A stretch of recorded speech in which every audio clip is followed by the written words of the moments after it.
അമേരിക്കയെ മാത്രമല്ല ലോകത്തെ തന്നെ അങ്ങേയറ്റം ബുദ്ധിമുട്ടിച്ച ഒന്നായിരുന്നു ട്രംപിന്റെ താരിഫ് പ്രഖ്യാപനം. മറ്റ് രാജ്യങ്ങൾക്ക് കൊടുത്ത പണിയൊക്കെ അതുപോലെ അമേരിക്കയ്ക്ക് തന്നെയാണ് തിരിച്ചു കിട്ടിയിരിക്കുന്നത്.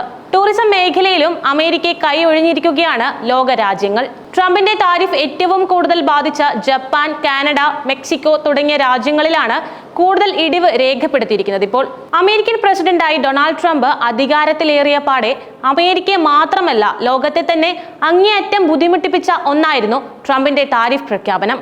പക്ഷേ ബൂമറാങ് പോലെ ട്രംപ് മറ്റ് രാജ്യങ്ങൾക്ക് കൊടുത്ത പണിയൊക്കെ അതുപോലെ അമേരിക്കയ്ക്ക് തന്നെയാണ് തിരിച്ചു കിട്ടിയതും.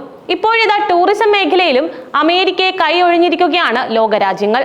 ട്രംപിന്റെ വ്യാപാര താരിഫുകൾ ഏറ്റവും കൂടുതൽ ബാധിച്ച രാജ്യങ്ങളിലെ അവധിക്കാല സഞ്ചാരികൾ വിദേശ യാത്രയ്ക്കുള്ള പട്ടികയിൽ നിന്ന് അമേരിക്കയെ ഒഴിവാക്കുന്നതായി ഓൺലൈൻ യാത്രാ ബുക്കിംഗ് ഡാറ്റയുടെ റിപ്പോർട്ട് വ്യക്തമാക്കുന്നുണ്ട്. ട്രംപിന്റെ താരിഫ് ഏറ്റവും കൂടുതൽ ബാധിച്ച ജപ്പാൻ, കാനഡ, മെക്സിക്കോ തുടങ്ങിയ രാജ്യങ്ങളിലാണ് കൂടുതൽ ഇടിവ് രേഖപ്പെടുത്തിയിരിക്കുന്നത്.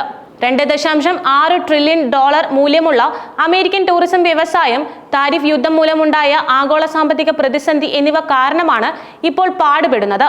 മാത്രമല്ല ടൂറിസത്തിന്റെ വളരെ മോശം വർഷത്തിലേക്കാണ് അമേരിക്ക അടുക്കുന്നത് എന്നാണ് ബ്ലൂംബെർഗും റിപ്പോർട്ട് ചെയ്യുന്നത്.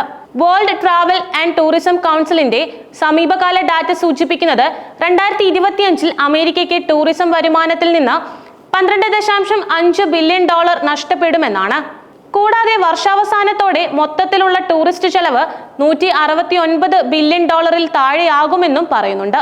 ഓക്സ്ഫോർഡ് ഇക്കണോമിക്സുമായി സഹകരിച്ച് WTTC ലോകമെമ്പാടുമുള്ള 184 സമ്പദ് വ്യവസ്ഥകളെ വിശകലനം ചെയ്തതിൽ ഈ വർഷം ടൂറിസം വരുമാനം നഷ്ടപ്പെടുമെന്ന് പ്രവചിക്കപ്പെടുന്ന ഒരേയൊരു രാജ്യം അമേരിക്കയാണ്.